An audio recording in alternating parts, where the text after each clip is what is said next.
और चलिए बुलेटिन की शुरुआत करेंगे इस वक्त की बड़ी और अहम खबर के साथ। बड़ी खबर चंडीगढ़ से है। आईएएस डी सुरेश ने सीएम को चिट्ठी लिखी है। डी सुरेश ने एसीबी की कार्यप्रणाली पर सवाल उठाए हैं। पत्र में आईएएस डी सुरेश ने एसीबी के बारे में लिखा है, तो एंटी करप्शन ब्यूरो के बारे में डी सुरेश ने लिखा है।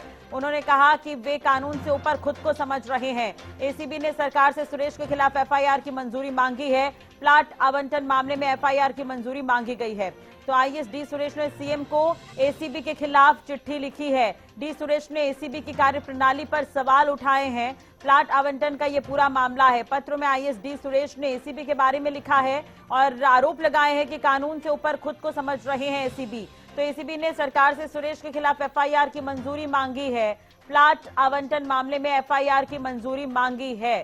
तो एसीबी के खिलाफ सीएम को चिट्ठी, आईएएस डी सुरेश ने ये चिट्ठी लिखी है।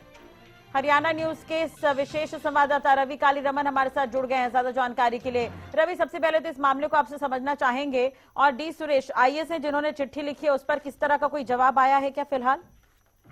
देखिए, अभी तक ऐसा कोई जवाब नहीं आया है, लेकिन हरियाणा के आईएएस डी सुरेश ने मुख्यमंत्री नायब सिंह सैनी को एंटी करप्शन ब्यूरो यानी कि एसीबी के खिलाफ पत्र लिखा है। डी सुरेश ने एसीबी की कार्यप्रणाली पर सवाल उठाई। एसीबी ने प्लाट आवंटन में डी सुरेश के खिलाफ एफआईआर दर्ज करने की मंजूरी सरकार से मांगी हुई है। फिलहाल डी सुरेश चुनावी ड्यूटी में चेन्नई चुनाव पर्यवेक्षक के तौर पर नियुक्त है। डी सुरेश ने अपना पत्र लिखा है, अगर ऐसी सिफारिश पर कई वर्षों के बाद सवाल उठ जाता है तो ऐसे विभिन्न विभागों के अधिकारियों के लिए स्वतंत्र रूप से सहज पूर्वक निडर होकर सेवा करना बहुत कठिन होगा। ये बात उन्होंने अपने पत्र में लिखी है। डी सुरेश ने एसीबी के बारे में लिखा है कि वे कानून से ऊपर अपने आप को खुद को समझ रहे हैं। ये भी बात उन्होंने इस पत्र के माध्यम से मुख्यमंत्री को लिखी है।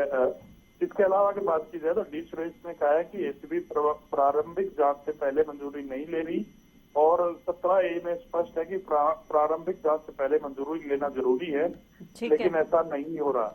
तो ये तमाम जो बातें हैं वो डी सुरेश ने जो है कहीं ना कहीं पत्र में लिखी है।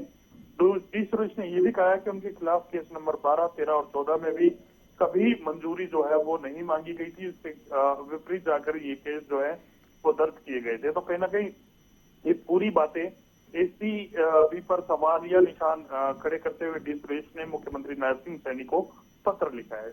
चलिए ठीक है, बहुत बहुत शुक्रिया फिलहाल तमाम जानकारी और बातचीत के लिए। नजर बनाए रखेगा, अपडेट आपसे लेते रहेंगे। देखने वाली बात होगी कि इस पर क्या कुछ जवाब मिलता है। फिलहाल एसीबी के खिलाफ यहाँ पर मुख्यमंत्री को ये चिट्ठी और डी सुरेश जो कि आईएएस हैं जिन्होंने ये चिट्ठी लिखी है। गुरुग्राम से प्लाट आवंटन का ये मामला जुड़ा हुआ है।